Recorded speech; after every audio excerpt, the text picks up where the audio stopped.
And I think you have to talk about history because... Well, my problem with talking about history, though, is history can be manipulated, it can be manufactured. And I changed my mind on this subject a couple of years ago. I saw a documentary on rock and roll. And the documentary was interesting, and they had the evolution of, Elvis to...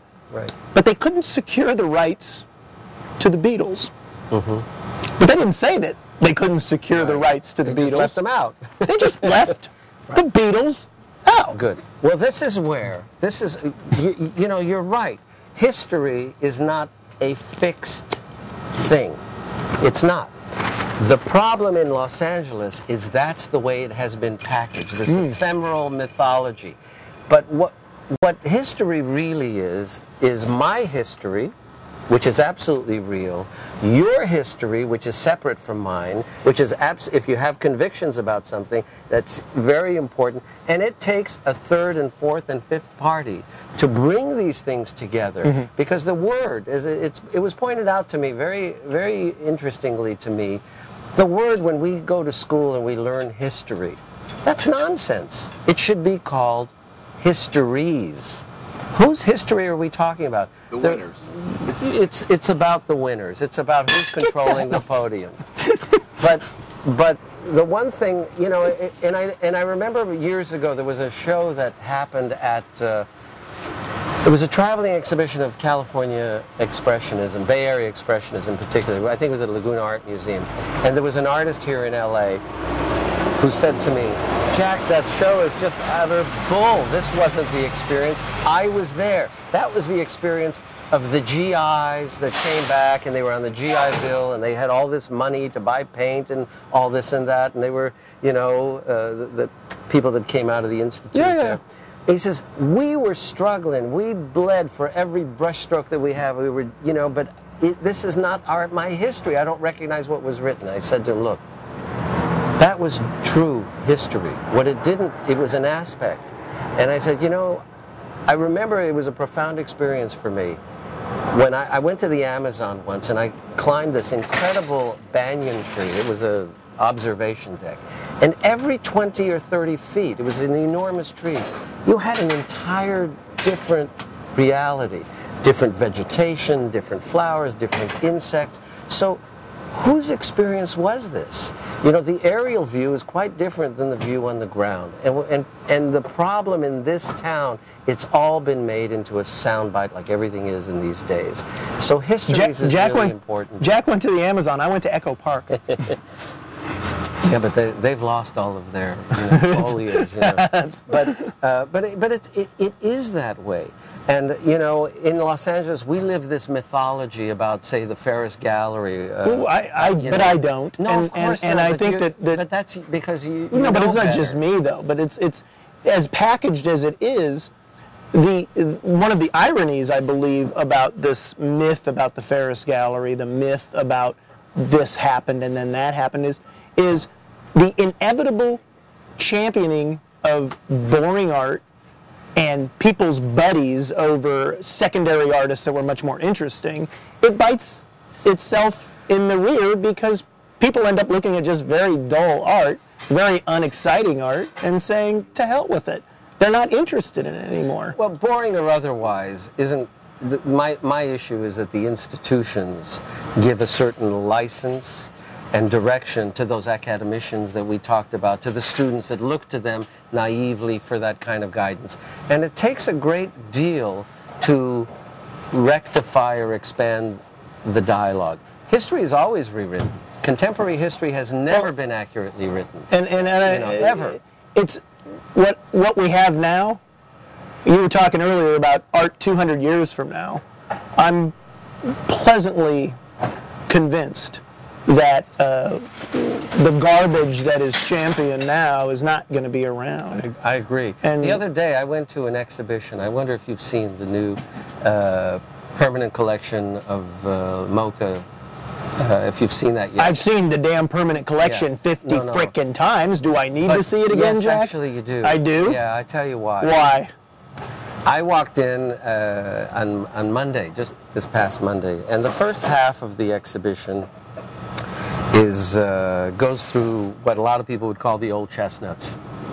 Great Chamberlain, Linda Benglis, Judd, which I is not my thing, although the Chamberlains were pretty compelling. And then it opens into a magnificent room that I was taken aback by, and it was a room completely enveloped by Rothko paintings. Now, Rothko is so familiar to us. We think we've done it, we know it, but it's kind of like looking at pictures of food. At some point, you have to taste it. And I sat there and tasted them, and I went up to them, and I sat on a bench, and I was steeped in their presence. And I went on, and it went past Pollock and Olashinsky and Klein, and etc. And all of these things were in this one room, which there was this remarkable dialogue with. One could argue, one could engage them and be engaged by it. But then I went to the recent acquisitions. It was an interesting lesson to see the museum cut in half of the recent acquisitions. And if you went to the recent acquisitions, for me at least, there wasn't a single thing that captivated me. In fact, it all felt like evidence of someone having been there. You know, it's like a moving van leaves a building. It's merely evidence of a presence. But there was nothing there that was intended to capture my awe, to have a dialogue with. They were just, you know, shards along the way for me. By the way, out of the, I don't know how many works were there. It might have been 150 works. I don't know if there were more than 2 or 3 paintings in the whole bunch. But this is kind of emblematic of the difference between something that sustains hundreds of years versus the fleeting. The reason that museum has those Rothkos is not the reason that you enjoyed them. Your enjoyment of them was completely incidental. That's right. To them, Rothko is just another label, much like the trendy labels in the current thing, and they wouldn't be able to articulate the power or the enjoyment one could have with a Rothko. And it's, when you talk to somebody from MoCA, it is exactly like talking to somebody at the Bellagio Gallery of Fine Art. When you go to the Bellagio Gallery of Fine Art, which I have not been to. Well, I've gone there a number of times, and they've had some decent shows. Yeah. And if you talk to people there who are very well educated in the show and what's going on in the artworks and the artists in the show, they will veer within 90 seconds to talking about the price. MoCA will talk about the price. They will bring up the price tag. They will bring up the auction record. They will bring up when they say historical importance, it always matches commercial importance. Auction record. So Rothko, Jack, put up a Rothko at auction just to find out for your own edification how fun it can be. Yeah. Well, we know that, but listen, you know, the world and civilization, sadly, for right or wrong, has celebrated the importance of works and have put a price tag on the value, you know, on their intrinsic value. That's unfortunate, and we know, I certainly know, that there are astounding masterpieces in this world that are nearly valueless in terms of monetarily, or undervalued. I don't function that way.